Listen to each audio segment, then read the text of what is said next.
Untuk selanjutnya, hari ini adalah dalam rangka tausiah, doa-doa kita nanti dapat dijabahkan oleh Allah Subhanahu wa taala untuk mereka semua. Dan ini kita doakan, jelaskan secara mendetail oleh ketua kita bersama, Ketua PWI Jawa Barat, dalam kata sambutannya yaitu Pak Sa'dul Bahri. Puji syukur kepada Allah, selawat serta salam dan sepenuh sedikan sayuti berserta para santri yang hari ini telah hadir memenuhi undangan PWI dalam rangka kata penghormatan kami kepada Pak Kecik Suah Indrapuri sebagai pemimpin wilayah di daerah Suah Indrapuri ini,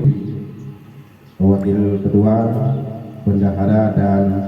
para seluruh anggota PWI yang sudah berhadir pada hari ini. Kita organisasi PWI di mana pada hari ini kita baru perdana melakukan doa bersama yang akan kita sampaikan kepada kawan-kawan informasi sesuai dengan profesi yang dilakukan oleh saudara dan kawan-kawan kita yang sudah tidak, yang ini bisa sampai kepada teman-teman dan saudara kami yang di mana saat ini hanya